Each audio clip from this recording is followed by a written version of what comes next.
أشهد أن محمد رسول الله.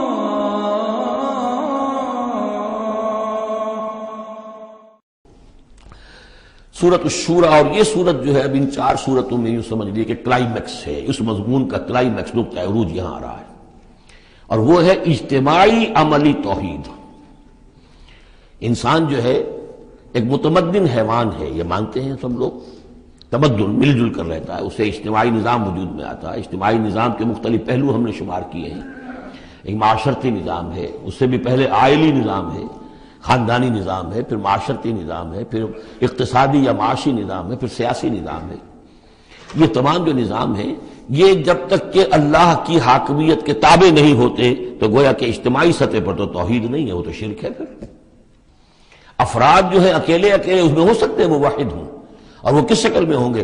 جبکہ وہ تن من دھن اس باطل اور مشرکانہ نظام کا قضا قما کر کے اور وہاں توحید کا نظام قائم کرنے کے لیے لگے ہوئے ہوں، اور انہوں نے اس کے اندر لگا دیے ہوں، تب تو وہ ہے موحد، ورنہ تو وہ مشرک ہے۔ اگر مشرکانہ نظام کو انہوں نے دل سے تسلیم کر لیا، اسی مشرکانہ نظام میں وہ اپنی دوڑ دھوپ کر رہے ہیں پاؤں پھیلانے کے لیے، جائیداد بنانے کے لیے، اپنے کوئی پروفیشن میں شائن کرنے کے لیے، کسی اور معاملے میں ساری بھاگ دوڑ اس کے لیے ہو رہی ہے۔ اس کا مطلب یہ کہ انہوں نے اس نظام کو ذہنت قبول کر لیا، تو جنہوں نے اس طاغوت کو قبول کر لیا انہوں نے اللہ کا انکار کیا، چاہے وہ نمازیں پڑھتے ہوں بلکہ تہجد بھی پڑھتے ہوں۔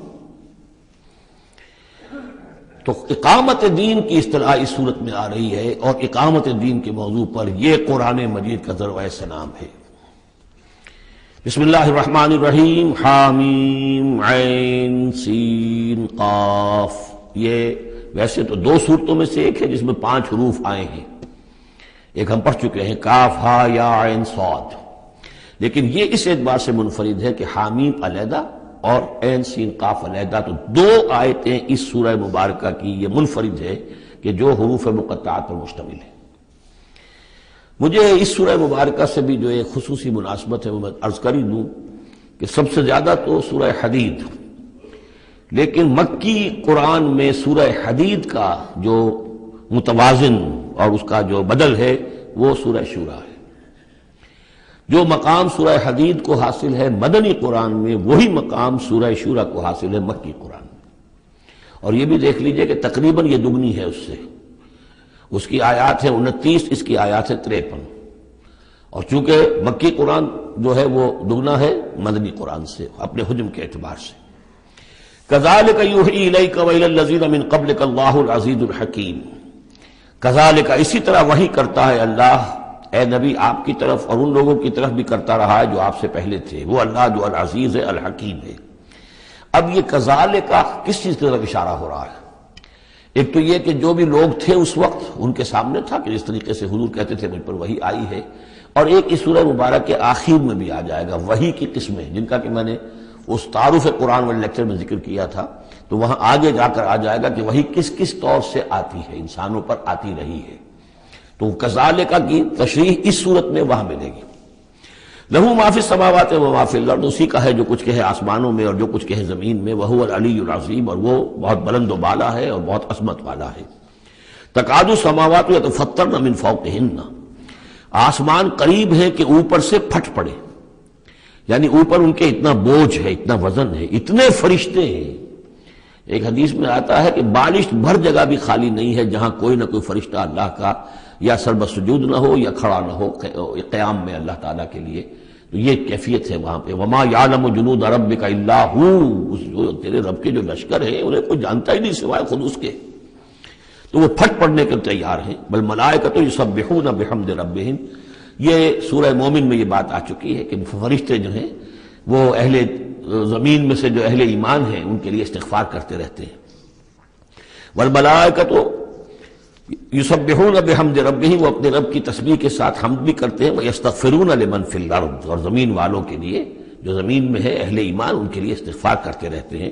الا ان اللہ هو الغفور الرحیم، آگاہ ہو جاؤ یقینا اللہ ہی غفور ہے، اللہ ہی رحیم ہے۔ والذین اتخذوا من دونہ اولیاء، اور وہ ہستیاں کہ جنہیں ان لوگوں نے سمجھ لیا اولیاء، حمایتی، مددگار، بچانے والا، شافع، اور ان کے ذریعے سے تقرب حاصل کر لیں گے۔ اللہ حفیظ علیہم، اللہ تعالیٰ خود ان کا بھی نگران اللہ ہے۔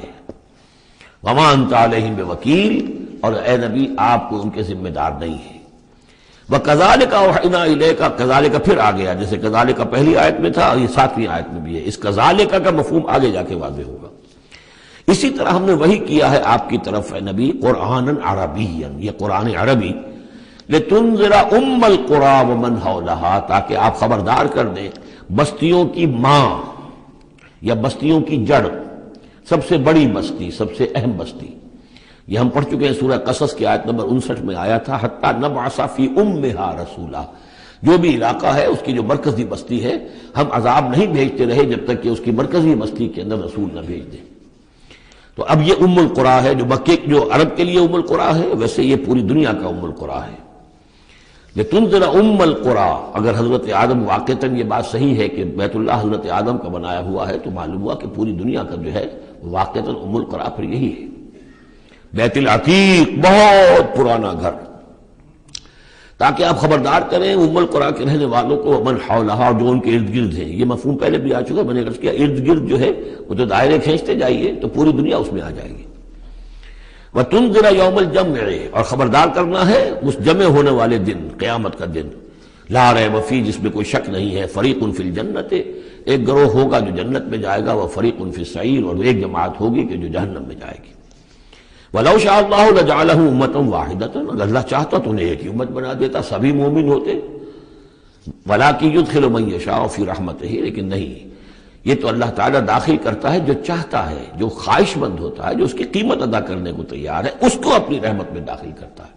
یہ مفت میں وہ اللہ تعالیٰ اپنی یہ رحمت اور اپنی جنت جو ہے مفت میں دینے کو اس نے نہیں بنائی ہے، جو چاہتا ہے اس کا ارادہ کرے، پھر اس کی قیمت ادا کرے۔ ان اللہ اشتری من المؤمنین انفسهم واموالهم بان لهم الجنہ والظالمون ما لهم من ولی ولا نصیر، اور جو ظالم ہوں گے، مشرک ہوں گے، کافر ہوں گے، ان کا پھر نہ کوئی ولی اور حمایتی ہے اور نہ کوئی مددگار ہے۔ ابھی اتخذوا من دونہ اولیاء، دوبارہ وہی بات آئی کہ انہوں نے اللہ کے سوا جو ہے کہ اپنے اور حمایتی اختیار کر لیے ہیں۔ فاللہ هو الولی، تو اے کم عقلو، اللہ ہی ہے ولی، ایک ہی ولی ہے، بس اس کو پکڑو، اسی کو اپنا ولی مانو۔ اللہ ولی الذین آمنوا یخرجہم من الظلمات الی النور وہو یحیی الموتیٰ، وہی ہے کہ جو زندہ کرے گا مردوں کو، وہو علی کل شیء قدیر، اور وہ ہر چیز پر قادر ہے۔ وَمَا اخْتَلَفْتُمْ فِيهِ مِنْ شَيْءٍ فَحُكْمُهُ إِلَى اللَّهِ، یہاں سے اب مضمون شروع ہو رہا، اس کی تمہید بن رہی ہے۔ تمہارے مابین جو بھی اختلاف ہو اس کے فیصلے کا حق اللہ کے پاس ہے، حاکم وہ ہے، اس کے لیے ہے حاکمیت، sovereignty belongs to him and him alone۔ سروری زیبا فقط اس ذات بے ہمتا کو ہے، حکمراں ہے ایک وہی، باقی بتانے آزری۔ اس کی حاکمیت کے تحت پورا نظام زندگی کا آ جائے گا تو اس کا نام ہے اللہ کا دین قائم ہو گیا، توحید بالفعل اس پورے نظام میں قائم ہو گئی، ایک اللہ کی حکومت، ایک اللہ کی مرضی، ایک اللہ کا قانون۔ ذالکم اللہ ربی علیہ توکل، تو وہ ہے اللہ میرا رب، اس پر میں نے توکل کیا ہے، وإلیہ انیب، اور اسی کی طرف میرا رجوع کرنا ہے۔ فاطر السماوات والارض، وہ آسمانوں اور زمین کا پیدا فرمانے والا ہے۔ جعل لکم من انفسکم ازواجا، اس نے تمہاری ہی نوع سے تمہارے لیے بیویاں بنا دی، جوڑے بنا دیے۔ ومن الانعام ازواجا، اسی طرح چوپایوں میں بھی ہر سپیشیز کے اندر نر بھی ہے، مادہ بھی ہے۔ یذرؤکم فیہ، اسی سے وہ تمہاری افزائش کرتا ہے، افزائش نسل، اسی سے تمہیں پھیلاتا ہے۔ لیس کمثلہ شیء، اس کی یونیک ہستی، اس کے مثال کی سی بھی کوئی شے نہیں۔ اب یہ کیا کریں، ایک چیز ایبسلیوٹ نیگیشن کے لیے ہماری زبان میں کوئی اسلوب ہے ہی نہیں، اس جیسی کوئی شے نہیں، اس کی سی کوئی شے نہیں، اس کی مثال کسی بھی کوئی شے نہیں۔ اب یہ اس سے زیادہ یہ اور اس کے اندر ایمفیسس کا ایبسلیوٹلی یونیک، لا مثل لہ ولا مثال لہ ولا ضد لہ ولا ضد لہ، وہ جو بھی آپ الفاظ اتنے بھی جمع کرتے جائیں گے۔ وہو السمیع البصیر، اور وہی ہے سب کچھ سننے والا اور سب کچھ دیکھنے والا۔ لہ مقالید السماوات والارض، اسی کے لیے ہیں آسمانوں اور زمین کی تمام کنجیاں۔ یبسط الرزق لمن یشاء، وہ بچھا دیتا ہے اور کھول دیتا ہے، بست وسیع کر دیتا ہے، کشادہ کر دیتا ہے رزق کو جس کے لیے چاہتا ہے، ویقدر، اور جس کے لیے چاہتا ہے ماپ تول کر راشننگ کر کے دینا شروع کر دیتا ہے۔ انہ بکل شیء علیم، اور یہ بھی اس کے علم پر ہے کہ کس کے لیے یہ بہتر ہے، کس کے لیے وہ بہتر ہے، وہ ہر چیز کا جاننے والا ہے۔ اب جو آیت آ رہی ہے وہ اس سورہ مبارکہ کا کلائمیکس ہے، اور اس موضوع پر قرآن مجید کا کلائمیکس ہے، اقامت دین کے موضوع پر۔ شرع لکم من الدین، اے محمد پر ایمان لانے والو، اے مسلمانوں، تمہارے لیے اللہ نے دین میں وہی شے معین کی ہے، ما وصی بہ نوحا، جس کی وصیت کی تھی نوح کو، والذی اوحینا الیک، اور جس کی وحی کی ہے ہم نے اے محمد آپ کی طرف، کیونکہ پہلے خطاب ہے لکم، شرع لکم، یہاں امت سے خطاب ہو رہا ہے، شرع لکم، بس صرف فرق یہ کہ یا ایھا الذین آمنوا یا نہیں آیا، یہ مکی صورتوں کے مزاج کا تقاضا ہے کہ وہ نہ آئے، لیکن جمع کے صیغے سے واضح کر دیا کہ باقی جگہ ہم دیکھ رہے ہیں کہ واحد کے صیغے میں خطاب کر کے اور بالواسطہ امت، یہاں امت سے خطاب ہے۔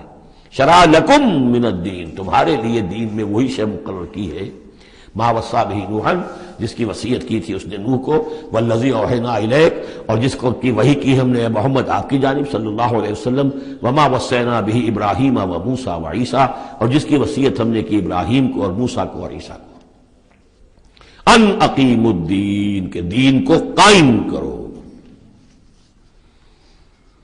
دین ایک تو معلوم ہوا اس آیت سے کہ دین سب کا ایک ہے، دین نوح کا اور حضور کا اور ابراہیم کا اور موسیٰ کا، عیسیٰ کا علیہم الصلاۃ والسلام ایک ہی ہے، دین تو ایک ہی ہے۔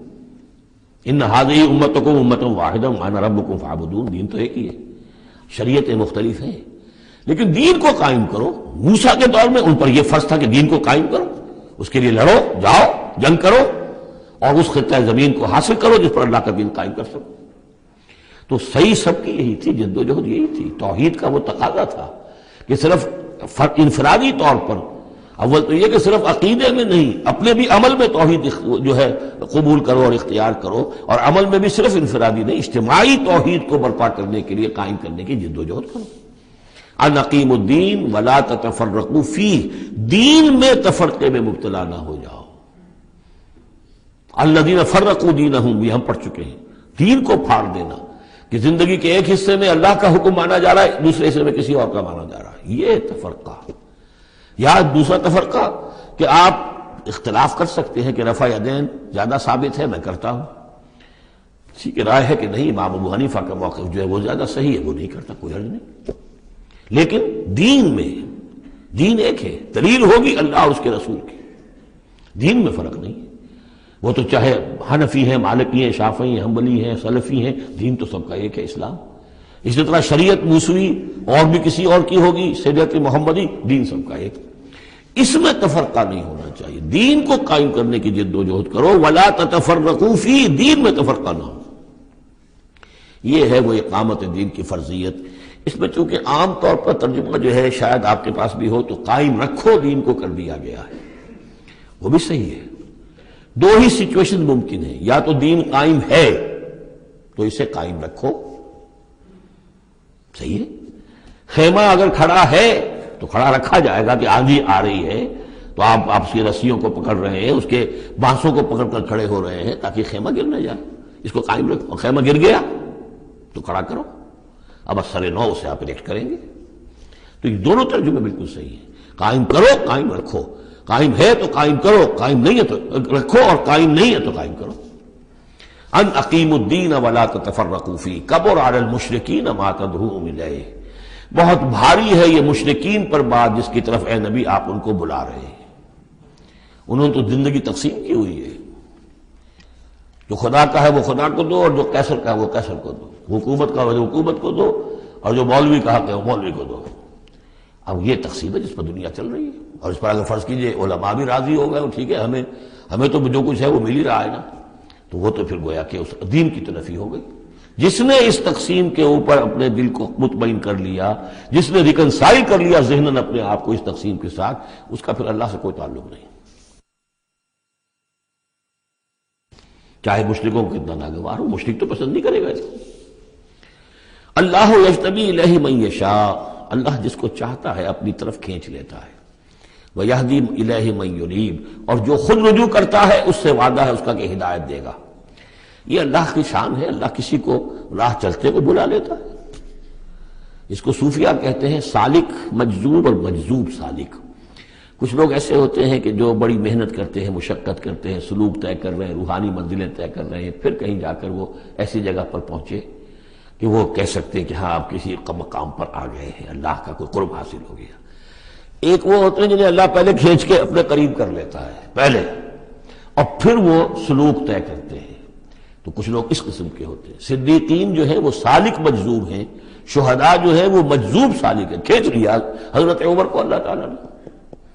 ان کے اپنے مزاج کی وہ کیفیت تھی نہیں، ان کو بالکل مزاج ہی اور تھا، ان کی دلچسپی ہی اور تھی، وہ تو کھینچ لیا۔ وما تفرقوا الا من بعد ما جاءهم العلم بغيا بينهم، اور انہوں نے تفرقہ نہیں کیا اور یہ نہیں تقسیم ہوئے مگر اس کے بعد کہ ان کے پاس علم آ چکا تھا۔ اب یہ جو اقامت دین کا دعوت لے کر حضور کھڑے ہوئے تو ایک تو ان کے مخاطبین مشرک تھے۔ فرمایا کہ اے مشرک، اے نبی صلی اللہ علیہ وسلم، یہ مشرکین کے لیے تو ہے ہی بہت مشکل بات کہ آپ کی بات کو قبول کر سکے۔ کبر علی المشرکین ما تدعوهم الیہ، تو بہت بعید ہے اس سے۔ البتہ آپ کو اگر یہ خیال ہو کہ یہ اہل کتاب جو ہے یہ تو واقف ہیں اللہ سے، کتاب سے، تورات سے، انجیل سے، اور یہ تو قیامت کو بھی مانتے ہیں، فرشتوں کو مانتے ہیں، سب کچھ مانتے ہیں، یہ تو آسانی سے مان لیں گے، یہ بھی امید نہ رکھیے آپ۔ یہاں حضور کو بتایا جا رہا ہے کہ آپ ایسی توقعات نہ رکھیں، اس لیے کہ ان لوگوں نے تفرقہ ڈالا ہے جبکہ ان کے پاس حق آ چکا تھا۔ کس لیے؟ وما تفرقوا الا من بعد ما جاءهم العلم بغيا بينهم، یہ آپس میں زدم زدہ ہے، آپس میں کون اوپر اور کون نیچے کی بحث میں یہ پڑے ہوئے ہیں، تو یہ آپ کو کیسے اوپر مان لیں گے؟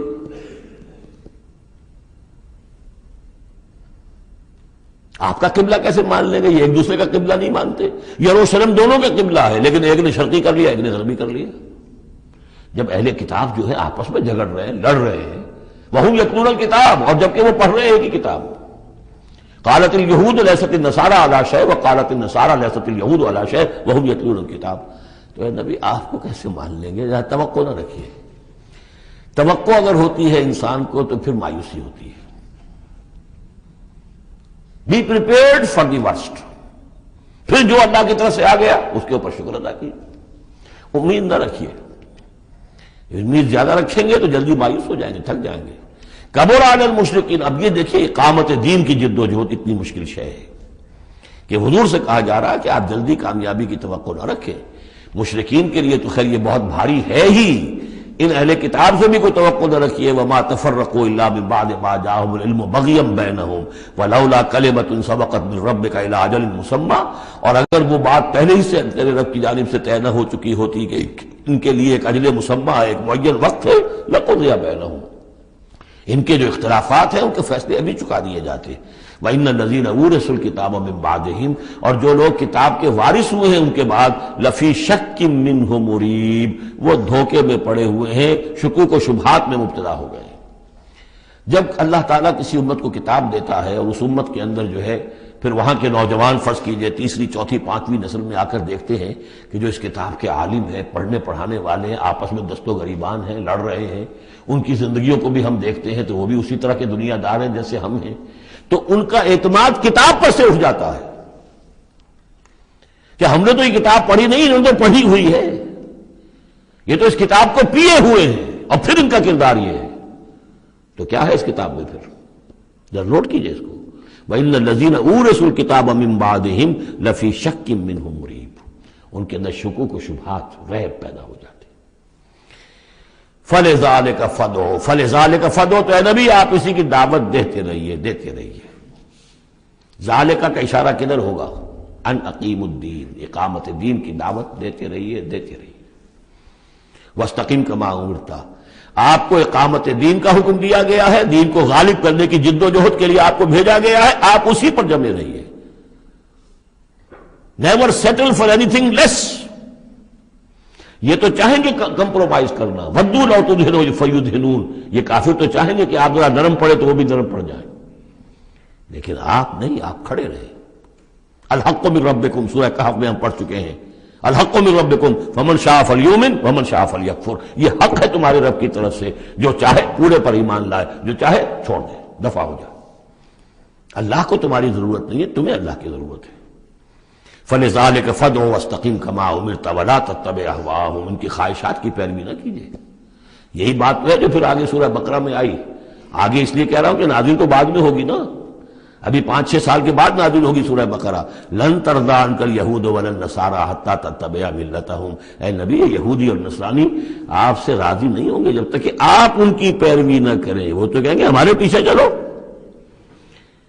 ہماری گدیاں ہیں، ہماری خانقاہیں چلی آ رہی ہیں، ہمارے مدرسے ہیں، ہمارے یہاں پہ یہ جو ہے مسندیں ہیں ہمارے پیچھے چلو، ہم تمہارے پیچھے کیوں چلیں؟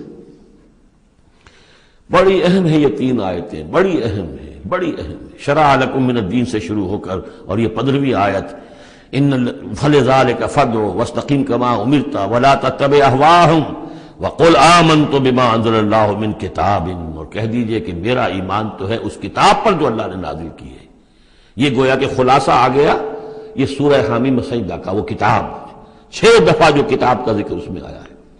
اس کی دعوت ہے تو اس کتاب کے ذریعے سے، استقامت ہے تو اس کتاب کو پڑھنے سے استقامت ہوگی۔ اتل ما اوحی الیک من کتاب ربک واقم الصلاۃ ان الصلاۃ تنہی عن الفحشاء والمنکر وامرت لأعدل بینکم، اور کہہ دیجئے مجھے حکم ہوا ہے تمہارے مابین عدل قائم کروں۔ تم مجھے کوئی واعظ نہ سمجھو، واعظ گو، واعظ قصہ گو، واعظ کہنے کے لیے آئے، اچھی باتیں کہیں، لوگ بھی گردن جھکا کے سن لیتے ہیں، یہ بھی واعظ کہہ کے چلے جائیں گے، کچھ خدمت کر دیں گے ان کی، کچھ پیسے ان کو ہم دے دیں گے، اللہ خیر صلی اللہ، ایک محفل ہم نے منعقد کر لی، ثواب ہو گیا۔ باقی نہ وہ کہتے ہیں کہ حرام خوری چھوڑو، نہ ہم نے چھوڑنی ہے، کام وہی کرنا ہم نے جو ہم کر رہے ہیں۔ ہاں مجلس ہم نے کر لی، عید میلاد منا لی ہم نے، اتنا بڑا جلوس کر لیا، اتنے بڑے بڑے علماء آ گئے اس کے اندر، اور بڑا عمدہ ہمارا شو ہو گیا، ٹھیک ہے، تو میں وہ نہیں ہوں۔ حضور نے فرمایا مجھے حکم ہوا ہے عدل قائم کروں، جیسے کہ حضرت ابو بکر نے کہا تھا، لوگوں جب بیعت خلافت ہوئی ہے تم میں سے ہر کمزور میرے نزدیک قوی ہوگا جب تک کہ اسے اس کا حق دلوا نہ دوں، اور ہر قوی ضعیف ہوگا جب تک کہ اسے حق وصول نہ کروں۔ عدل کو قائم کرنے کے لیے مجھے بھیجا ہے۔ وَأُمِرْتُ لِأَعْدِلَ بَيْنَكُمْ اللہ ربنا وربکم، ویسے اللہ ہمارا بھی رب ہے تمہارا بھی رب ہے، لنا اعمالنا ولکم اعمالکم، ہمارے لیے ہمارے اعمال ہے تمہارے لیے تمہارے اعمال ہے، لا حجت بیننا، آپس میں حجت بازی کرنے کا کوئی فائدہ نہیں۔ اللہ یجمع بیننا، اللہ ہمیں جمع کر دے گا، یا تو اس دنیا میں جمع کر دے گا۔ یہ ان لوگوں سے بات کہی جا رہی ہے جو کچھ نسبتاً قریب ہوتے ہیں، وہ کہتے ہیں نہیں اس طرح نہ کرو، اس طرح کر لو، مقصد تو تمہارا ٹھیک ہے، طریقہ کار یہ نہیں، یوں کرو۔ کہیے بھائی دیکھیے ہمارے سامنے جو طریقہ کار ہے ہم اس پر کام کر رہے ہیں، ہمیں وہی صحیح معلوم ہو رہا ہے، آپ کو کوئی اور اچھا لگتا ہے آپ اس پر کام کیجیے، اس میں حجت بازی کیا ضرورت ہے؟ آپ بھی مخلص ہیں ہم بھی مخلص ہیں، مقصد ہمارا ایک ہے، آج نہیں تو کل جمع ہو جائیں گے۔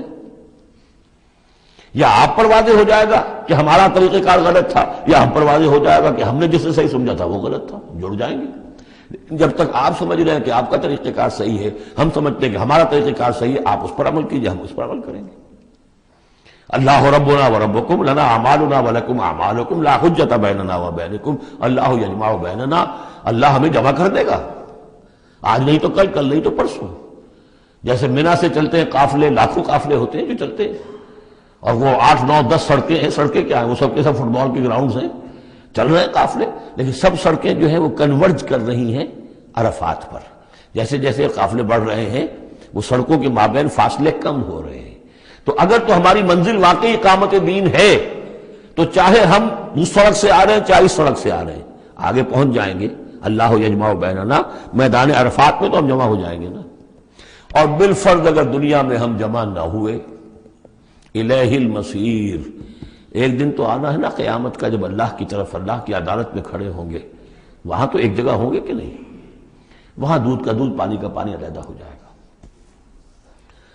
والذین یحاجون فی اللہ من بعد ما استجیب لہ حجتہم داحضۃ عند ربہم، اور وہ لوگ جو اللہ کے بارے میں حجت بازی ہی میں لگے رہے اس کے بعد بھی کہ بہت سے لوگوں نے اس کی دعوت پر لبیک کہہ دی ہے، یعنی السابقون الاولون میدان میں آ گئے ہیں، اور اب تو انتظار ہے کہ والذین تبعوہم بإحسان، اب لوگ آئیں، جوق در جوق آئیں، فوج در فوج آئیں، لیکن جو لوگ اب بھی کھڑے ہوئے حجت بازی کر رہے ہیں حجتہم داحضۃ عند ربہم، ان کی حجت بازی ان کے رب کے نزدیک بالکل پسپا ہے، پادر ہوا ہے، اس کی کوئی حیثیت ہی نہیں۔ وعلیہم غضب، اور ان پر اللہ کا غضب ہے، ولہم عذاب شدید، اور ان کے لیے سخت عذاب ہے۔ اللہ الذی انزل الکتاب بالحق والمیزان، یہ کتاب اور میزان ایک آیت میں جمع یا یہاں ہے یا سورہ حدید میں ہے۔ سورہ حدید کی آیت نمبر 25، لقد ارسلنا رسلنا بالبینات وانزلنا معهم الکتاب والمیزان لیقوم الناس بالقسط، یا یہاں ہے اللہ ہی ہے جس نے اتاری ہے کتاب بھی حق کے ساتھ اور میزان۔ میزان وہ نظام ہے دین حق کا، کتاب نے حق مقرر کر دیا ہے، میزان تول کر دیتی ہے۔ پھر اللہ نے دین کو مقرر کر دیا، لیکن دین کا نظام جب تک نہیں ہوگا تو دین کے مطابق فیصلے کیسے ہوں گے؟ اللہ نے تمہیں کتاب بھی دی ہے، نظام دیا ہے، میزان دی ہے۔ وما یدریک لعل الساعۃ قریب، کیا پتا کہ قیامت قریب آئی کھڑی ہو۔ اور الساعۃ سے مراد میری قیامت تو میری موت ہے۔ تم اگر اس میزان کو نصب کرنے کے لیے تن من دھن نہیں لگا رہے ہو تو کیا پتا مہلت عمل کل ختم ہو جائے، کیا پتا ہم میں سے کسی کو کل صبح کا سورج دیکھنا نصیب نہ ہو، کیا پتا۔ تاخیر و تعویق میں وقت ضائع کرنا سب سے بڑی حماقت ہے۔ یستعجل بها الذین لا یؤمنون بها، اس قیامت کے لیے جلدی مچا رہے ہیں وہ لوگ کہ جو اس پر ایمان نہیں رکھتے۔ والذین آمنوا مشفقون منها، جو ایمان رکھتے ہیں وہ تو اس سے ڈرتے ہیں، لرزاں و ترساں رہتے ہیں۔ جو سورہ نور میں ہم نے پڑھا، یخافون یوما تتقلب فیہ القلوب والابصار، وہ لوگ تو اس مقام میں بلند پر پہنچنے کے باوجود لرزاں و ترساں رہتے ہیں اس دن کے خیال سے جس دن اپنے پروردگار کے حضور کھڑے ہونا ہوگا۔ الذین آمنوا مشفقون منها ویعلمون ان الحق، وہ جانتے ہیں کہ وہ حق ہے، آ کر رہے گی۔ الا ان الذین یمارون فی الساعۃ لفی ضلال بعید، آگاہ ہو جاؤ جو لوگ قیامت کے بارے میں جھگڑتے ہیں اور اس میں شک و شبہ کرتے ہیں وہ بڑی دور کی گمراہی میں پڑ چکے ہیں۔ اللہ لطیف بعبادہ یرزق من یشاء، اللہ بہت باریک بین ہے اپنے بندوں کے لیے اور وہ رزق دیتا ہے جس کو چاہتا ہے۔ یعنی اقامت دین کی جد و جہد میں یہ فکر نہ تمہیں ہو کہ کیا کھائیں گے کیا پئیں گے۔ میں آپ کو حضرت مسیح کا وہ قول بھی سنا چکا ہوں جو متی کی انجیل میں ہے، کیوں فکر کرتے ہو کیا کھاؤ گے اور پیو گے؟ کیا جنگل کی چڑیاں جو ہیں جو نہ ہل چلاتی ہیں نہ بوتی ہیں نہ کاٹتی ہیں لیکن صبح کو اپنے گھونسلوں سے نکلتی ہیں اور شام کو آسودہ ہو کر واپس آتی ہیں، تو وہ رب جو ان کو کھلاتا پلاتا ہے وہ تمہیں نہیں کھلائے گا؟ کیوں تشویش کرتے ہو کہ کیا پہنیں گے؟ جنگل کی سوسن کو نہیں دیکھتے کہ جیسا خوبصورت لباس اللہ نے اسے دیا ہے۔ سلیمان بھی اپنی ساری شان و شوکت کے باوجود ویسی پوشاک نہیں رکھتا تھا۔ تو جو اس گھاس کو یہ سب کچھ دے رہا ہے جو آج ہے اور کل جلا دی جائے گی، کیا وہ تمہیں نہیں، تمہارا تن نہیں ڈھانکے گا؟ لیکن تمہیں ایمان نہیں ہے۔ تو فرمایا اللہ لطیف ہے اپنے بندوں کے لیے۔ ایک دفعہ یکسو ہو کر فیصلہ تو کرو کہ اب اپنے آپ کو وقف کرنا ہے اس کام کے لیے۔ اللہ تعالیٰ وہاں سے رزق دے گا جہاں سے تمہیں گمان تک نہیں ہوگا۔ من یتق اللہ یجعل لہ مخرجا ویرزقہ من حیث لا یحتسب، لیکن اس کے لیے اللہ پر ایمان ضروری ہے، توکل ضروری ہے۔ ہاں تھوڑا سا اللہ تعالیٰ امتحان بھی لے لیتا ہے، سختیاں بھی آ جاتی ہیں، امتحان پھر آدمی ثابت کر دے کہ میں تو یکسو ہوں، اے اللہ اب میں نے فیصلہ کر لیا، اللہ پھر راستے کھول دیتا ہے۔ وَهُوَ الْقَوِيُّ الْعَزِيزُ، وہ تو بہت قوی ہے، زبردست ہے۔ اب یہ جو مضمون آگے آ رہا ہے یہ وہ ہے جس کی کلائمیکس ہم پڑھ چکے ہیں سورہ بنی اسرائیل میں، من کان یرید العاجلۃ عجلنا له فیہا ما نشاء لمن نرید، یہاں وہی مضمون مختصر آ رہا ہے۔ من کان یرید حرث الآخرۃ نزد له فی حرثہ، جو شخص کے طالب بن گیا ہو آخرت کی کھیتی کا، ہم اس کی کھیتی میں اضافہ کرتے رہتے ہیں، بڑھوتری ہوتی رہتی ہے۔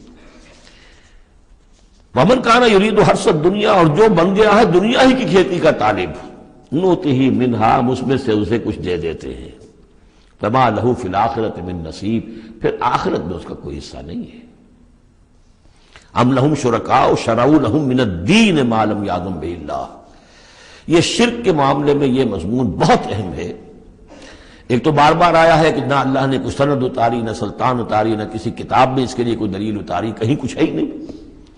لیکن یہ بات جو ہے یہ منفرد ہے یہ سورہ مبارکہ اس بات میں کیا ان کے کوئی ایسے شرکاء بھی ہیں کہ جنہوں نے انہیں کوئی دین دیا ہو، کوئی قانون دیا ہو، کوئی نظام دیا ہو؟ لات عزا منات ہبل، کوئی انہوں نے تمہیں کتاب دی ہے، کوئی شریعت دی ہے، کوئی نظام دیا؟ ام لہم شرکاء شرعوا لہم من الدین ما لم یاذن بہ اللہ، جس کے کہ اللہ نے اذن نہ دیا ہو، حکم نہ دیا ہو۔ اگر تو واقعی کوئی الہ ہے، کوئی واقعی ہے، تو اسے دینا چاہیے۔ یہ نظام ہے تمہارے لیے، نظام کے بغیر کیسے الہ ہو گیا؟ ام لہم شرکاء، کیا ان کے کوئی ایسے شرکاء ہیں شرعوا لہ من الدین کہ انہوں نے دین میں کوئی شے ان کے لیے ایسی طے کر دی ہو کہ ما لم یاذن بہ اللہ، جس کے لیے حکم نہیں دیا اللہ نے، ولولا کلمۃ الفصل لقضی بینہم، اور اگر ایک فیصلے کی بات جو ہے وہ پہلے سے طے نہ ہو چکی ہوتی، ان کے درمیان فیصلے کر دیے جاتے۔ وان الظالمین لہم عذاب علیم، اور ظالموں کے لیے تو بہت دردناک عذاب ہے۔ تری الظالمین مشفقین مما کسبوا، اب قیامت کا نقشہ کھینچا جا رہا ہے۔ تم دیکھو گے ان ظالموں کو، مشرکوں کو، کافروں کو کہ ڈر رہے ہوں گے، کانپ رہے ہوں گے اپنے کرتوتوں کے تصور سے، مما کسبوا، اور اس سے تو پتا ہوگا، بل الانسان علی نفسہ بصیرہ، انسان کو تو معلوم ہے، اپنی کیفیت تو معلوم ہے اسے، تو لرزاں و ترساں ہوں گے۔ وَهُوَ وَاقِعٌ بِهِمْ، اور وہ ان کے اوپر پڑنے والا ہوگا۔ اب جو بھی انہوں نے کمایا ہے وہ گویا کہ اب ان کے سروں پر گرنے والا ہوگا۔ والذین آمنوا وعملوا الصالحات، اور اس کے برعکس وہ لوگ جو ایمان لائے تھے، جنہوں نے ایمان کے تقاضے پورے کیے، عمل صالح کا حق ادا کیا، فی روضات الجنات، وہ جنتوں کے باغات میں ہوں گے۔ لہم ما یشاءون عند ربہم، ان کے لیے وہ سب کچھ ہوگا ان کے رب کے پاس جو کچھ وہ چاہیں گے۔ ذالک هو الفضل الکبیر، یقیناً یہ بہت بڑی فضیلت ہے جو انہیں حاصل ہو جائے گی۔ ذالک الذی یبشر اللہ عبادہ الذین آمنوا، یہ ہے وہ انجام نیک جس کی بشارت دے رہا ہے اللہ اپنے ان بندوں کو، الذین آمنوا وعملوا الصالحات، جو ایمان لائیں اور نیک عمل کریں۔ قل لا اسألکم علیہ من اجرا قل لا اسألکم علیہ اجرا الا المودۃ فی القربى، کہہ دیجئے کہ میں تم سے کوئی اجرت نہیں مانگتا، کوئی اجر نہیں مانگتا، کوئی مزدوری نہیں مانگتا، کوئی انعام میں نے کبھی نہیں مانگا، الا المودۃ فی القربى، سوائے قرابت داری کے لحاظ کے۔ اس آیت کو اہل تشیع نے توڑ مروڑ کر بنا دیا ہے کہ یہاں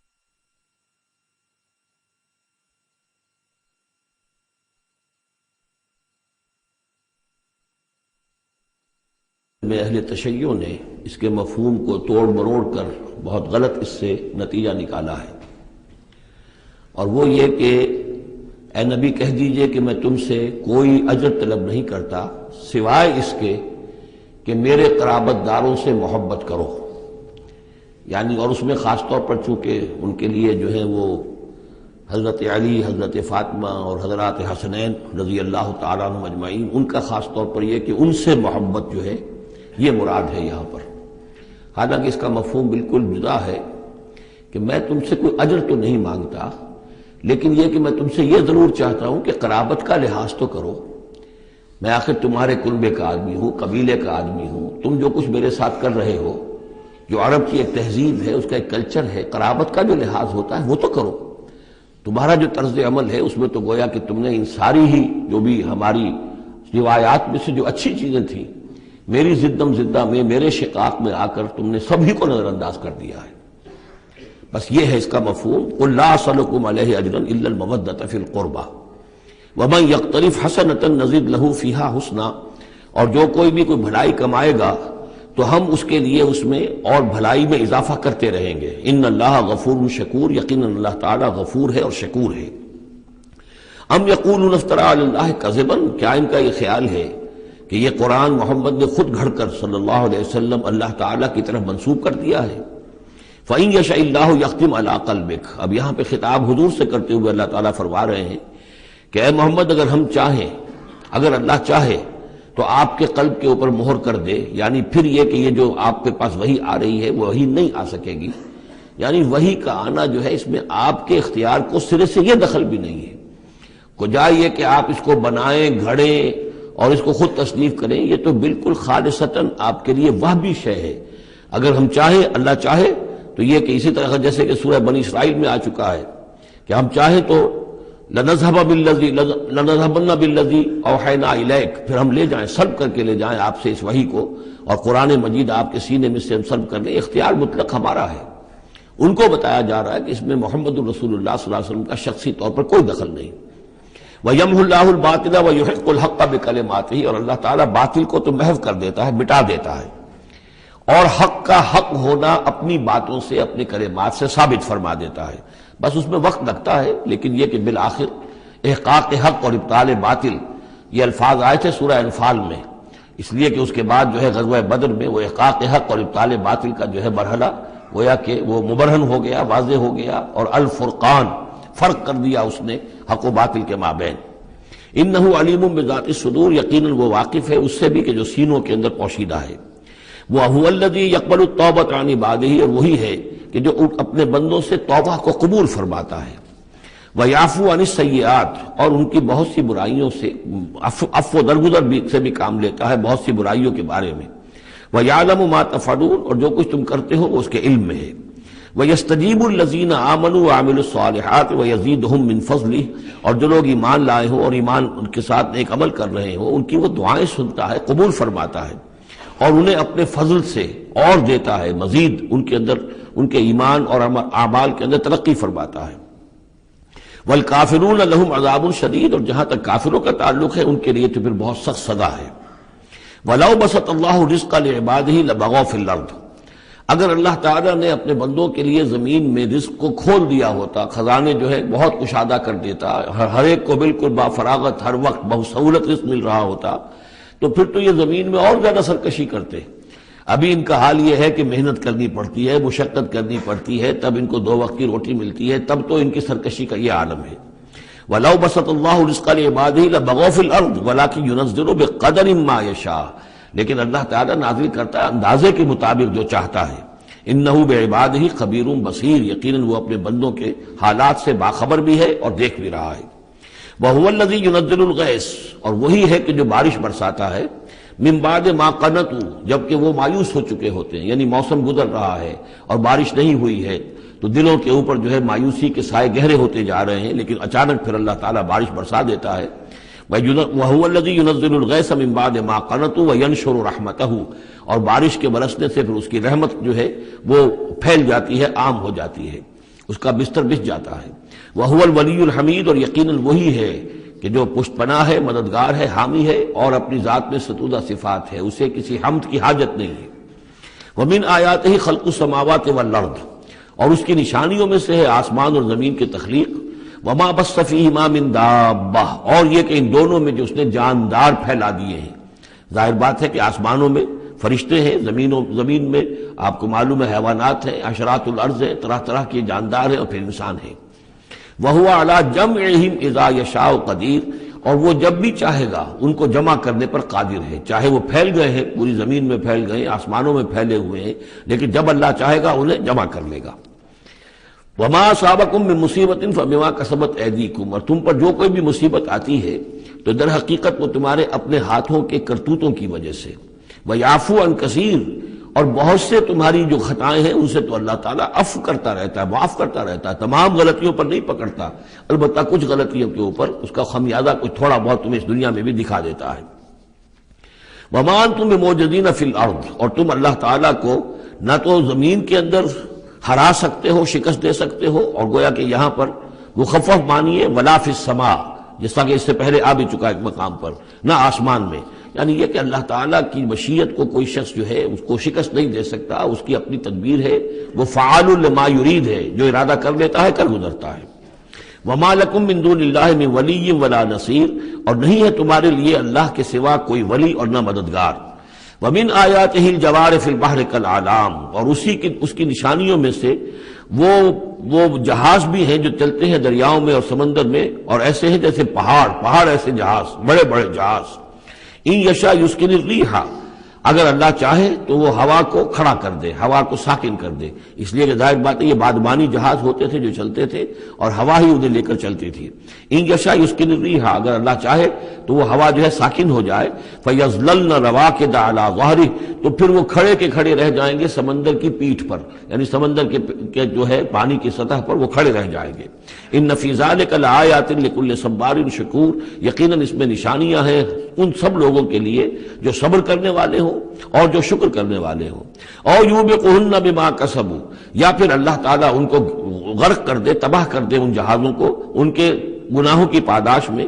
وَيَعْفُو عَنْ كَثِيرٍ، لیکن اللہ تعالیٰ بہت سی گناہوں سے اور بہت سی خطاؤں اور تقصیرات سے تو درگزر فرماتا رہتا ہے۔ وَيَعْلَمَ الَّذِينَ يُجَادِلُونَ فِي آيَاتِنَا مَا لَهُم مِّن مَّحِيصٍ، اور تاکہ انسان جان لے کہ جو ہماری آیات میں جو جھگڑا کر رہے ہیں، کٹ حجتیاں کر رہے ہیں، کہ ان کے لیے بھاگنے کی کوئی جگہ نہیں ہے۔ یہ مضامین جو آئے ہیں سورہ مبارکہ میں وہ جو عام مکی صورتوں کے مضامین ہیں، وہی رد و قضا، وہی ان کے ساتھ گفتگو مشرکین کے ساتھ، کفار کے ساتھ۔ لیکن اب اس صورت کا اقامت دین، جو اس کا جو اصل جو ایکسس ہے، اس کا جو عمود ہے، اس کے اعتبار سے دوسرا نہایت اہم مقام اب آ رہا ہے۔ 8 آیات ہیں۔ اقامت دین کی جد و جہد کرنے والوں میں کیا اوصاف ہونے چاہیے؟ اگر یہ اوصاف نہیں ہوں گے تو وہ اقامت دین کی جد و جہد نہیں کر سکیں گے۔ تو یہاں پر نقشہ کھینچا جا رہا ہے اس سیرت کا، اس کردار کا، کہ جو لوگ یہ طے کر لیں کہ ان صلاتی و نسکی و محیایا و مماتی للہ رب العالمین، جو اصولی طور پر ایک عزم کر لیں کہ اب ہمیں اپنی بہترین توانائیاں اور قوتیں صرف کرنی ہے اللہ کے دین کو قائم کرنے کے لیے، تو ان کے اندر کیا اوصاف پیدا ہونے چاہیے۔ وہ جو علامہ اقبال کا ایک بڑا سادہ سا شعر ہے، ہو صداقت کے لیے جس دل میں مرنے کی تڑپ، پہلے اپنے پیکرے خاکی میں جاں پیدا کرے۔ تو یہ اوصاف اپنے اندر پیدا کرو تاکہ تم اقامت دین کی جد و جہد کے لیے واقعتاً موضوع ہو سکو۔ پہلی بات، فما اوتیتم من شیء فمتاع الحیات الدنیا، جو شے بھی تمہیں دنیا میں دی گئی ہے بس وہ دنیا کی زندگی کا ساز و سامان ہے، برتنا ہے۔ وما عند اللہ خیر وابقا، اور جو کچھ اللہ کے پاس ہے وہ خیر ہے اور باقی رہنے والا ہے۔ للذین آمنوا وعلی ربہم یتوکلون، ان لوگوں کے لیے کہ جو ایمان رکھتے ہو اور اللہ پر، اپنے رب پر توکل کریں۔ یعنی پہلی بات یہ کہ دنیا و ما فیہا سے ان کا قلبی تعلق جو ہے وہ اس طرح کا ہو جائے کہ اس کی کوئی اہمیت اور وقت ان کے دل میں نہ رہے، اور انہیں یقین ہو جائے کہ اصل میں ہمارا مطلوب آخرت ہے، ہمیں جو چاہیے وہ آخرت ہے، اور اس کی طلب ان کے دل کے اندر راسخ ہو چکی ہو۔ جب تک یہ بے رغبتی نہیں ہوگی دنیا سے، اگر کہیں بھی یہ دنیا کی محبت جو ہے کہیں وہ لگی ہوئی ہے، پھانس آپ کے دل میں چبھی ہوئی ہے، تو ہو سکتا ہے کہ وہ کہیں اڑنگا لگائے گی اور آپ جو ہے اپنے خیال میں تو بڑی ترقی کر رہے ہیں اقامت دین کی جد و جہد میں، لیکن کہیں وہ ایسی اڑنگا لگائے گی کہ اوندھے منہ نیچے گریں گے۔ پہلا فیصلہ یہ ہے کہ آدمی طے کر لے کہ میں طالب آخرت ہوں یا طالب دنیا ہوں، اور نمبر 2 یہ کہ توکل اللہ پر۔ یہ ایک آیت کے اندر یہ 2 شرطیں آئی۔ اب آگے چلیے، والذین یجتنبون کبائر الاسم والفواحش، اور وہ لوگ کہ جو اجتناب کرتے رہیں بڑے بڑے گناہوں سے اور بے حیائی کے کاموں سے۔ ظاہر بات ہے کہ اپنی سیرت کو ان چیزوں سے اگر پاک نہیں کریں گے تو اس قدم میں، اس میدان میں آگے نہیں بڑھ سکتے۔ لیکن یہاں دوبارہ نوٹ کر لیجئے کہ یہی مضمون سورہ نساء میں آ چکا ہے۔ ان تجتنبوا کبائر ما تنہون عنہ نکفر عنکم سیئاتکم وندخلکم مدخلا کریما، دوسری مرتبہ اب یہاں آ گیا ہے۔ یعنی یہ کہ اقامت دین کے جو جد و جہد کرنے والے ہوں انہیں کبائر کے بارے میں اصل میں زیادہ حساس ہونا چاہیے۔ صغائر کے معاملے میں جس قدر زیادہ حساس ہم ہو گئے ہیں وہ اصل میں ایک بالکل غلط رخ ہے۔ صغائر کے بارے میں کم اور کبائر کے بارے میں ہو اصل۔ صغائر تو از خود بھی ان الحسنات یذهبن السیئات، جو نیکیاں ہم کرتے ہیں اس سے خود بخود بھی وہ ایسے صغیرہ گناہ جو ہے معاف ہوتے چلے جاتے ہیں، لیکن ہو جاتا ہے الٹا برعکس ہو جاتا ہے معاملہ کہ ایک آدمی ان چیزوں میں تو بہت ہی جزرس ہو جائے اور بہت ہی باریک بین ہو جائے، لیکن وہ جو حضرت مسیح کے الفاظ ہیں کہ مچھر تو چھانتے ہو اور سموچے اونٹ نکل جاتے ہو، یہ صورتحال جو ہے یہ بڑی ہی یوں سمجھیے کہ پیتھولوجیکل کنڈیشن ہے، یہ بیماری کی صورت ہے۔ یہ ہے کہ بڑے بڑے گناہوں سے اپنے آپ کو پاک کرو اور فواحش سے اور بے حیائی سے۔ وَإِذَا مَا غَضِبُوا هُمْ يَغْفِرُونَ، اور یہ کہ اگر کبھی کہیں غصہ آ جائے، جیسا کہ ہم پڑھ چکے ہیں سورہ حامیم سجدہ میں بھی کہ وَإِمَّا يَنزَغَنَّكَ مِنَ الشَّيْطَانِ نَزْغٌ وہ اگر شیطان کی کوئی چھوٹ لگنے ہی لگے تو فوراً اللہ کی پناہ طلب کرو. وَإِذَا مَا غَضِبُوا هُمْ يَغْفِرُونَ. جب انہیں غصہ آتا ہے تو اس غصے کو ڈھانپ دیتے ہیں، غصے کو پی جاتے ہیں. غفر کے معنی ڈھانپ دینا ہے. ویسے اس کے جو عام ترجمہ ہے معاف کر دیتے ہیں، بجائے اس کے کہ غصے میں کسی پر حملہ کریں اور کسی سے انتقام لیں، بلکہ اس کے اندر عفو کی صورت ہو. جب غصہ آئے، ایک ہے سوچ سمجھ کر کوئی اقدام کرنا ہے، کوئی آپ نے چیلنج کرنا ہے کسی باطل کو اور اس میں کوئی آگے بڑھ کر آپ کو اقدام کرنا ہے، وہ اور بات ہے. ایک ہے کہ غصے میں آ کر کوئی اقدام کیا جائے. وَإِذَا مَا غَضِبُوا هُمْ يَغْفِرُونَ. تو وہ معاف کر دیتے ہیں، یا یوں کہیے غصے کو پی جاتے ہیں، یعنی غصے کے اوپر وہ پردہ ڈال دیتے ہیں. غفر جو ہے مغفر کہلاتا ہے خود، کہ جو سر کو ڈھانپ لیتا ہے تاکہ تلوار کا وار اگر سر پر آئے تو سر بچ جائے اور خود اس کو روک لے. تو مغفر، غفر کے معنی ڈھانپ دینا. گناہ کو ڈھانپ لینے والی شے ہے اللہ کی مغفرت. اسی طریقے پر یہ کہ وہ غصے کو پی جانے والا. وَالْكَاظِمِينَ الْغَيْظَ، یہ ہم پڑھ چکے ہیں سورہ آل عمران میں. نمبر آگے چلیے. وَالَّذِينَ اسْتَجَابُوا لِرَبِّهِمْ، اور وہ لوگ کہ جنہوں نے اپنے رب کی پکار پر لبیک کہا. وہ پکار کون سی ہے؟ اس سورہ مبارکہ میں اب تک صرف ایک فعل امر آیا ہے جمع کے صیغے میں، ان اقیم الدین، اور ایک فعل نہیں آیا ہے جمع کے صیغے میں ولا تتفرقوا فیہ. پوری صورت میں اب تک نوٹ کر لیجئے گا جا کر. تو یہ پکار اللہ کی کون سی ہے؟ اقیم الدین ولا تتفرقوا فیہ. اسی کے لیے کہا تھا حضور سے فلذالک فدعوا، اسی کی دعوت دیتے رہیے. آپ کی دعوت اقامت دین کی دعوت ہو. یہ آپ کی کسی جزوی شے کے اوپر آپ جو ہے وہ ہیمر نہ کر رہے ہو، کسی جزوی سی شے کو آپ نے ہدف نہ بنا لیا ہو. اصل ہدف اقامت دین. فلذالک فدعوا واستقم کما امرت ولا تتبع اهواهم. اب یہاں فرمایا والذین استجابوا لربهم، جنہوں نے اپنے رب کی پکار پر لبیک کہا، واقاموا الصلاۃ، اور نماز قائم کی، اور وامرهم شورى بینہم. چونکہ اب اجتماعی زندگی ہے، جماعتی زندگی ہے، اس میں مشاورت کا نظام ہونا چاہیے کہ وہ جو فیصلے کریں، جو قدم اٹھائیں، وہ باہمی مشاورت سے ہو. یہ بھی روح جب تک کہ اس اجتماعیت کے اندر نہیں ہوگی باہمی مشاورت کی، اور یہ کہ کوئی ایک شخص سمجھے کہ بس ہر معاملے کے اندر مجھے اپنی مرضی چلانی ہے، تو ظاہر بات ہے کہ پھر وہ کام آگے نہیں چلے گا. ہم پڑھ آئے ہیں کہ حضور سے یہاں تک کہا گیا ہے کہ یہ جن صحابہ سے خطا ہوئی ہے، غلطی ہو گئی ہے، ان کو بھی آپ وشاورہم فی الامر فاعف عنہم واستغفر لہم وشاورہم فی الامر. حالانکہ ان سے خطا ہوئی ہے، غلطی ہوئی ہے، لیکن پھر بھی آپ انہیں اپنے مشوروں میں شامل رکھیے. اس لیے کہ اس سے دلجوئی ہوتی ہے، ساتھیوں کے اندر میوچول کانسیپٹ ڈیولپ ہوتا ہے، ایک کانفیڈنس ڈیولپ ہوتا ہے، اور وہ سمجھتے ہیں کہ ہماری بھی بات سنی جاتی ہے. اور حضور نے بسا اوقات اپنی رائے کو پیچھے رکھ کر اپنے ساتھیوں کی رائے کے مطابق فیصلہ کیا. غزوہ احد میں یہی ہوا ہے، غزوہ بدر میں یہی ہوا ہے کہ جہاں پر آپ نے کیمپ لگانے کا فیصلہ کیا تھا، جب بعض صحابہ نے آ کر کہا کہ ہمیں اگر اجازت ہو ہم اپنی رائے دیں، اور جب انہوں نے کہا کہ ہمارے خیال میں وہ جگہ بہتر ہے، آپ نے کہا ٹھیک ہے یہاں سے کیمپ اکھاڑو، وہاں لگا دو. وَأَمْرُهُمْ شُورَى بَيْنَهُمْ وَمِمَّا رَزَقْنَاهُمْ يُنْفِقُونَ. ایک اور شے جو لازم ہے اقامت دین کی جد و جہد میں، جہاں وقت لگے گا، جہاں آپ کی توانائی صرف ہوگی، اس میں پیسہ بھی لازم درکار ہے. وہ دعوت دین کا کام ہو، اقامت دین کی جد و جہد ہو. وَمِمَّا رَزَقْنَاهُمْ يُنْفِقُونَ، یہ انفاق کا مضمون آ گیا، اور جو کچھ کہ ہم نے انہیں دیا ہے اس میں سے وہ انفاق کرتے ہیں.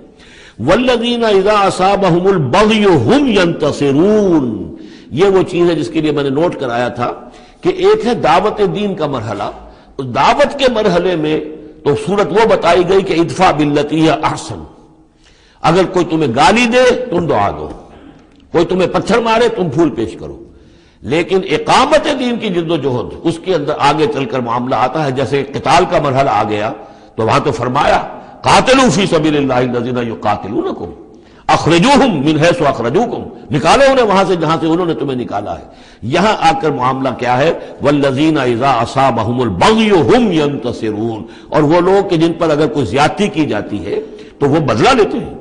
یعنی یہاں پر اب اس کو اصل میں جد و جہد جو ہے حضور صلی اللہ علیہ وسلم کی، اس کے بھی اگر آپ دو مراحل سمجھیں گے تو ایک جو مکی دور میں وہ تھا، وہ دعوت کا مرحلہ تھا، ابھی اس میں اقدام کوئی نہیں کیا گیا. لیکن جب اقامت دین کے لیے اقدام شروع ہو جائے گا، آگے بڑھ کر باطل کو چیلنج کریں گے، تو اب وہ بات نہیں چل سکتی کہ معاف کر دیا کریں. وہاں تو بلکہ یہ ہے کہ جو غزوہ بدر میں جو اسیر ہوئے تھے ان کو بھی اگر فدیہ لے کر چھوڑ دیا گیا تو اللہ تعالیٰ کی طرف سے اس پر بھی اظہار ناپسندیدگی ہو گیا. بلکہ حضرت عمر کی رائے کی جو ہے گویا کہ تائید کی وہی نے کہ ان کو تو سب کو قتل کیا جانا چاہیے تھا، اور وہ ہمارے اندر جو ان کے رشتہ دار ہیں قریبی، وہ اپنے ہاتھ سے ختم کرتے. اس لیے کہ یہ فدیہ دے کر چلے جائیں گے، ظاہر بات ہے کہ اگلے سال وہی لوگ اکثر و بیشتر آ گئے کہ نہیں آ گئے، وہ چڑھائی کر کے آ گئے احد کے اندر. تو اس لیے وہاں پر آ کر جب اقامت دین کا مرحلہ جو ہے اقدام کے مرحلے میں وہ جد و جہد آتی ہے تو اس میں ہے والذین اذا اصابہم البغی ہم ینتصرون. یہ گویا کہ ان دونوں مراحل کا آپس کا فرق اور تفاوت ہے. اس پر مزید گفتگو انشاءاللہ اگلے سیشن میں ہوگی. والذین اذا اصابہم البغی ہم ینتصرون وجزاء سیئۃ سیئۃ مثلها فمن عفا واصلح فاجره على الله انه لا يحب الظالمين ولمن انتصر بعد ظلمه فاولئك ما عليهم من سبيل انما السبيل على الذين يظلمون الناس ويبغون في الارض بغير الحق اولئك لهم عذاب اليم ولمن صبر وغفر ان ذلك لمن عزم الامور. صدق الله العظيم. رب اشرح لي صدري ويسر لي امري واحلل عقدة من لساني يفقهوا قولي. یہ میں پچھلی نشست میں عرض کر چکا ہوں کہ قرآن حکیم میں جو صورتوں کے عمود ہوتے ہیں ظاہر بات ہے کہ اس پر تدبر کرنا پڑتا ہے کہ اصل اس سورہ مبارکہ کا مرکزی مضمون کیا ہے. بہت سے مضامین تو کتاباً متشابہاً، بہت سے مضامین جو ہیں مکی صورتوں کے ایک دوسرے سے مشابہ ہیں. کافی چیزیں جو ہیں دہرا کر آتی ہیں ذرا مختلف الفاظ میں، مختلف اسالیب میں. تو سورہ شورى کا جو عمود ہے وہ ہے اقامت دین. اس کے اعتبار سے جو اہم ترین آیات اس کی ہیں ان کو ایک دفعہ پھر گن لیجئے. آیت نمبر 10 آئی تھی وَمَا اخْتَلَفْتُمْ فِيهِ مِنْ شَيْءٍ فَحُكْمُهُ إِلَى اللَّهِ. حاکمیت اللہ کی ہے، حکم دینے کا اختیار اس کا ہے. یہ تقریباً وہی بات ہو گئی جو سورہ یوسف میں ہم دیکھ چکے. حضرت یوسف نے کیا کہا تھا اپنے جیل کے ساتھیوں سے؟ ان الحکم الا للہ ذالک الدین القیم. یہ دین قیم ہے کہ حاکمیت کا اختیار اللہ کے پاس ہے. اس کے بعد 13ویں آیت سے لے کر ویسے تو 21ویں آیت تک یہ 9 آیات کا ایک مضمون ہے جو اہم ترین ہے، لیکن ان میں پہلی 3 آیتیں جو ہیں وہ بہت ہی جامع، بہت اہم ہیں. جس میں سے آیت نمبر 13 میں آیا ان نقیم الدین ولا تتفرقوا فیہ. دین قائم کرو اور دین کے معاملے میں تفرقے میں مبتلا نہ ہو.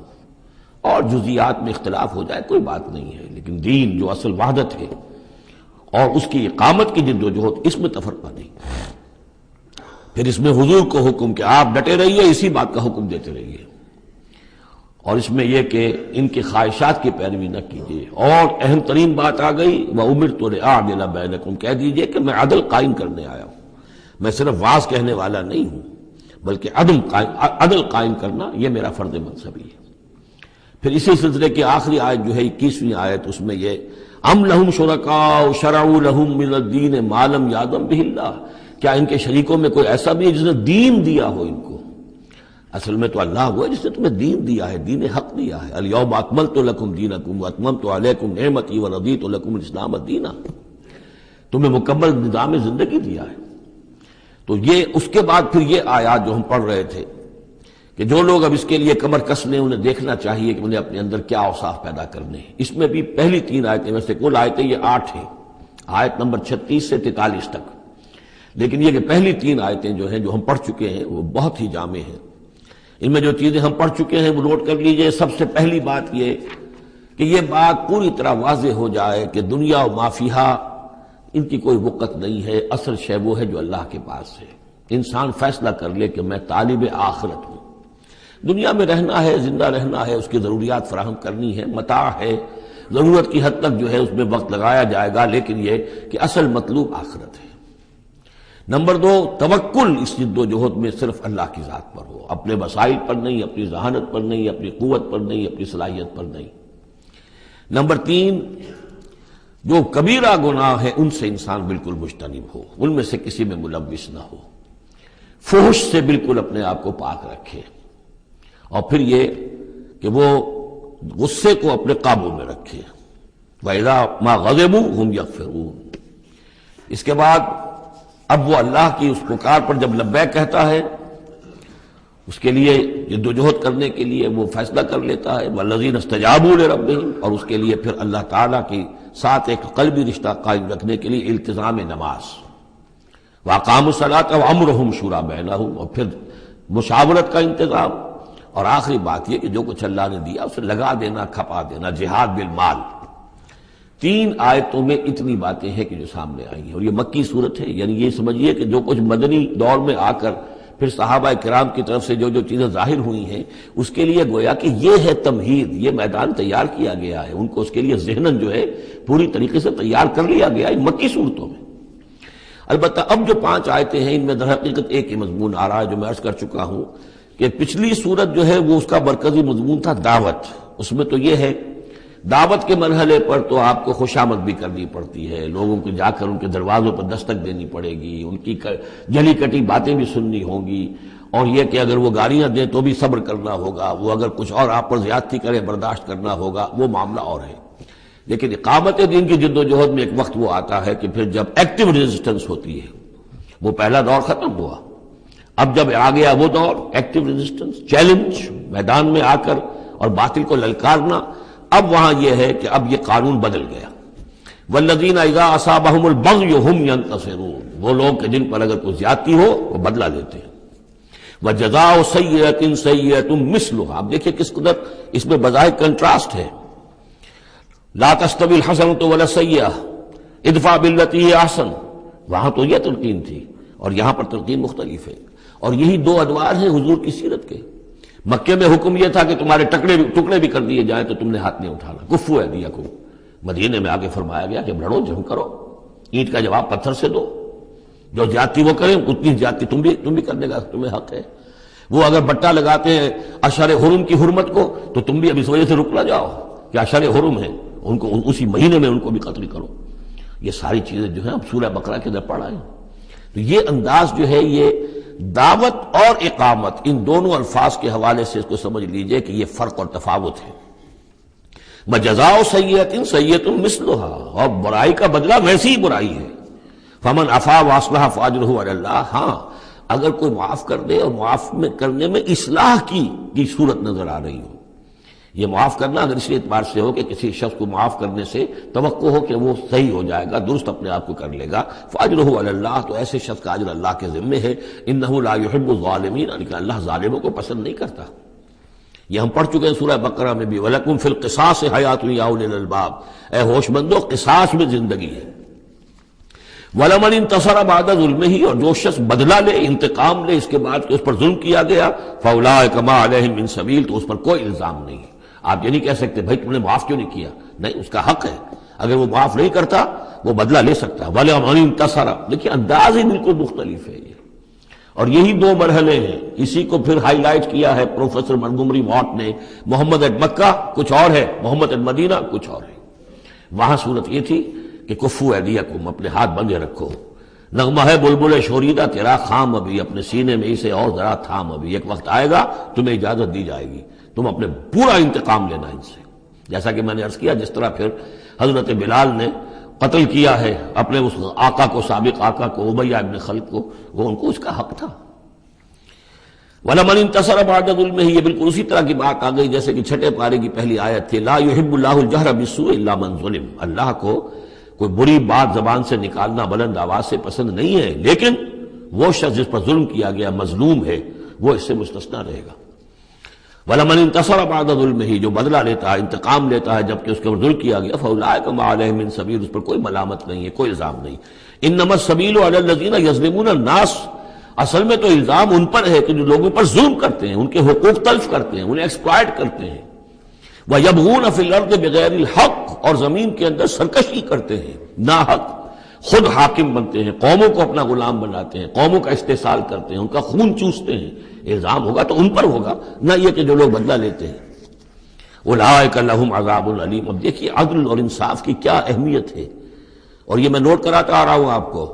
سورہ آل عمران میں فرمایا اللہ کی شان میں قائما بالقسط، وہ قسط کا قائم کرنے والا ہے۔ سورہ نساء میں فرمایا مسلمانوں سے یا ایھا الذین آمنوا کونوا قوامین بالقسط شہداء للہ۔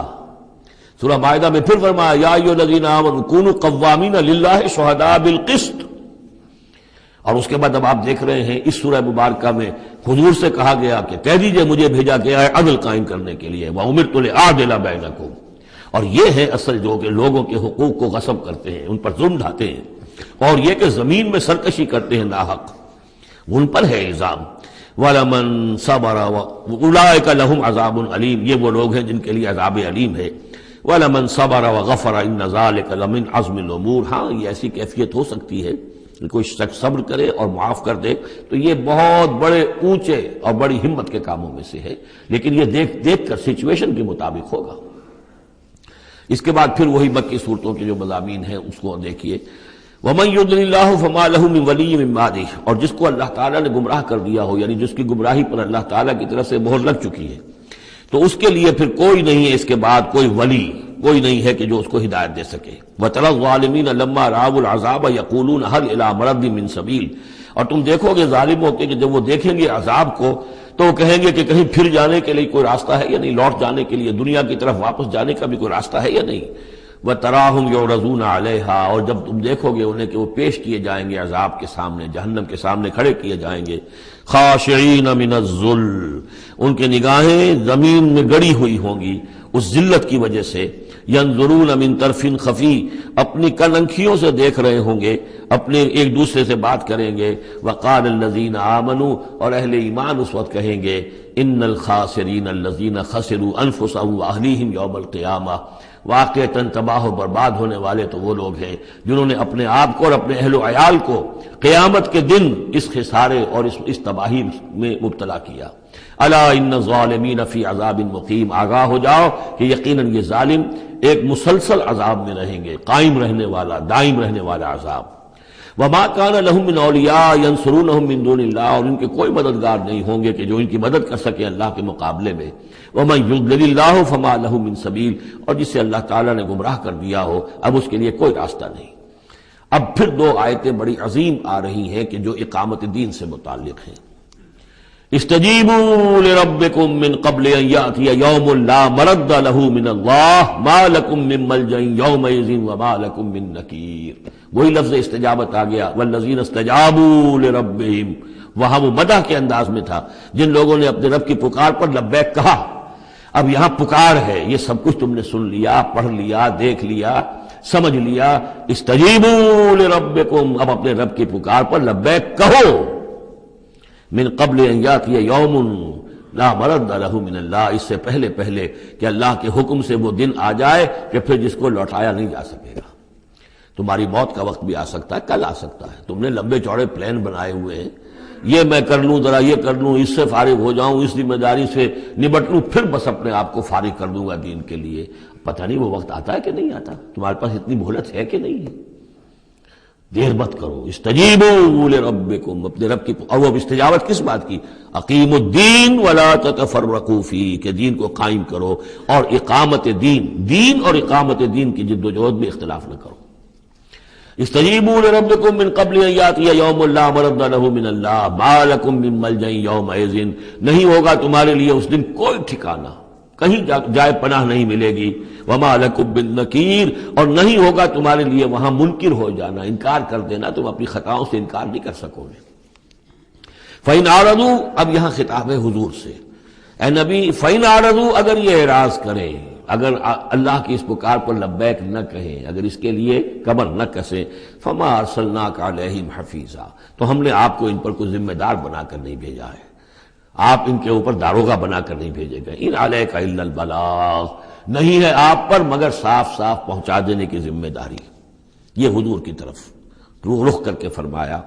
وَإِنَّا إِذَا أَذَقْنَا الْإِنسَانَ مِنَّا رَحْمَةً، اور جب ہم انسان کو اپنی رحمت کا مزہ چکھاتے ہیں، فرح بہا، تو وہ اتراتا ہے اور خوشی سے پھولے نہیں سماتا.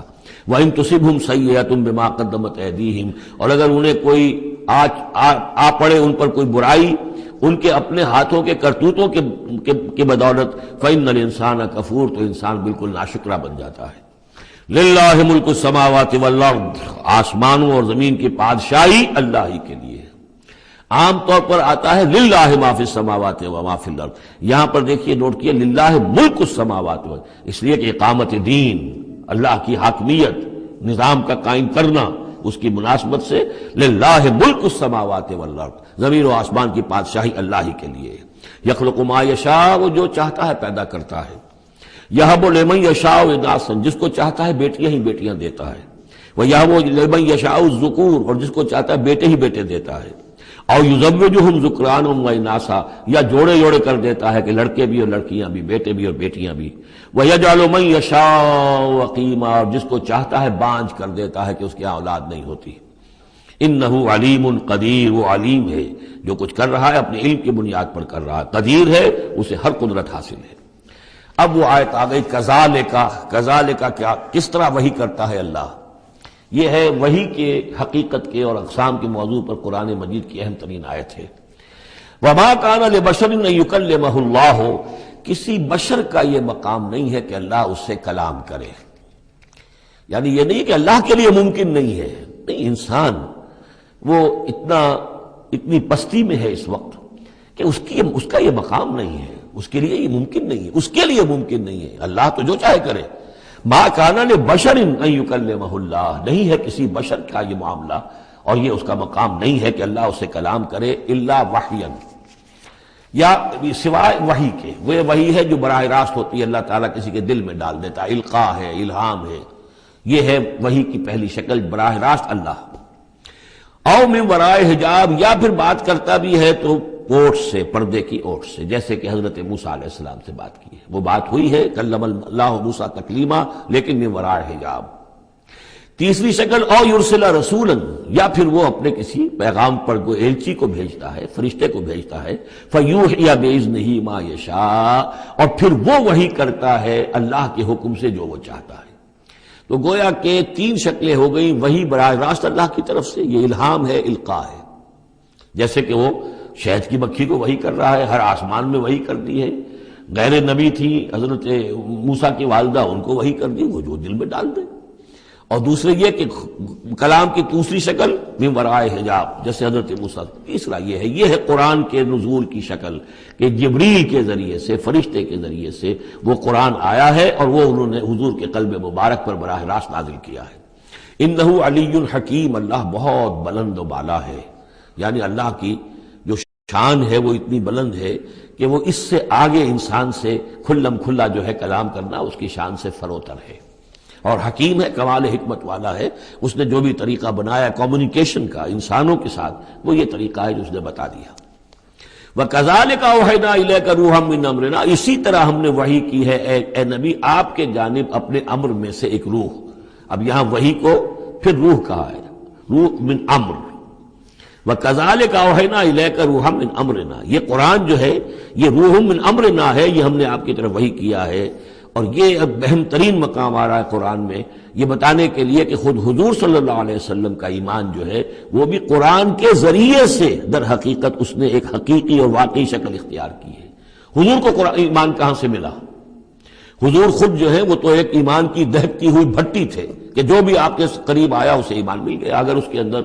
اگر تو بیڈ کنڈکٹر آف ہیٹ ہے تو ظاہر بات ہے کہ بھٹی کے سامنے بیٹھ جاؤ، کچھ بھی ہو جاؤ، بیڈ کنڈکٹر کو تو ہیٹ نہیں پہنچے گی، لیکن گڈ کنڈکٹر ہوگا تو جو بھی ہوگا بھٹی کے سامنے ہوگا اس سے حرارت پہنچ جائے گی۔ حضور کو کہاں سے ملا ایمان؟ یہ سوال ہے۔ ما کنت تدری ما الکتاب ولا الایمان، اے نبی آپ نہیں جانتے تھے کیا ہوتی ہے کتاب اور کیا ہوتا ہے ایمان، نہ آپ نے کوئی کتاب پڑھی تھی، نہ آپ نے کوئی تعلیم حاصل کی تھی، نہ آپ نے تورات پڑھی تھی، آپ تو ان چیزوں سے ناواقف تھے، آپ تو امیین میں سے تھے۔